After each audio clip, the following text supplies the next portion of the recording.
Est-ce que la prière, c'est le pilier de la religion, le pilier de la culte de Dieu? Au point où il est dit que si ta prière est complète, ce qui veut dire au jour dernier, le jour des comptes, les autres choses vont suivre aussi automatiquement. Et si ta prière n'est pas complète, même si tu as fait des choses, des montagnes de choses dans le soir, ce qui veut dire que là, tout est raté, tout ne seront que vaines, tout ce que tu as fait n'auront pas de sens. Voilà là où on en est. Mais si on se pose la question, et on pose la question à Al-Qur'an al-Karim, quelle est la chose la plus importante que l'être humain va se plaindre, va regretter au moment où il quitte ce monde? Est-ce qu'il va regretter la prière telle que traditionnellement on l'a faite? Non. La chose que l'être humain va regretter, c'est quoi? C'est al-amal salih. Pour désigner que c'est la chose la plus importante que tu dois essayer de faire dans ta vie. C'est al-amal salih. C'est à cause d'al-amal salih qu'il va demander à Allah subhanahu wa ta'ala de le faire quoi? De le faire retourner au monde pour qu'il vienne accomplir ce qu'il n'a pas pu réaliser. Jusqu'à ce que la mort vienne rendre visite à l'un d'eux. C'est à ce moment-là qu'il va demander à Allah subhanahu wa ta'ala au moins, Seigneur, fais-moi retourner. Retourner où? Au monde. Pourquoi faire?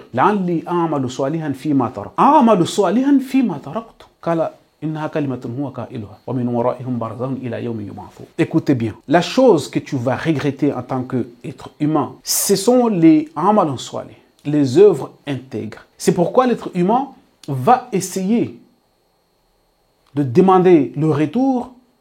Pourquoi? Réaliser des œuvres intègres. Et je vais vous dire quelque chose de très important. La salat pouvait être quelque chose de plus important. Et elle est bien évidemment quelque chose de plus important. Si tu l'as compris, bien évidemment. La première de salat, qui, je crois que la probabilité de se tromper là-dessus est vraiment infime et minime. Si tu arrives à créer une relation solide entre toi et Allah subhanahu wa ta'ala, sans lui donner des associés, sans adorer autre divinité avec lui, c'est la salat, la relation, le lien le plus important que tu dois faire dans la vie. Tisser des liens directs avec Allah subhanahu wa ta'ala sans l'associer. C'est ce qu'on appelle salat verticale. Directement entre toi et Allah. La deuxième chose, la deuxième salat, c'est laquelle? C'est avec les personnes qui vous entourent.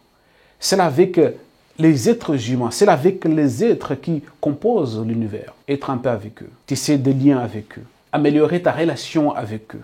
Vivez avec eux avec bonté et en sécurité. Ce sont ces deux choses que lorsque la personne a rajouté avec ces deux choses al-iman bil yawm al-akhir, parce que la première salat c'est al-iman billah, sans l'associer. La deuxième c'est al-amal salih. La troisième c'est avoir la certitude qu'il y a un jour qu'Allah subhanahu wa ta'ala l'a appelé yawm al-ba'ath, yawm al-hisab, yawm al-qiyamah, ces appellations. Ce sont ces trois choses qu'Allah subhanahu wa ta'ala nous a dit que lorsqu'une personne a pu se comporter, a pu croire en Allah au jour dernier, fait des amal salih, fala khawfun alayhim wa lahum yahzanun. Ces jours-là, ni la peur, ni l'angoisse ne le touchera. Ce qui veut dire que ces jours-là, cette personne va se trouver parmi ceux qu'Allah subhanahu wa ta'ala leur a garanti la sauvegarde. Wassalamu alaikum.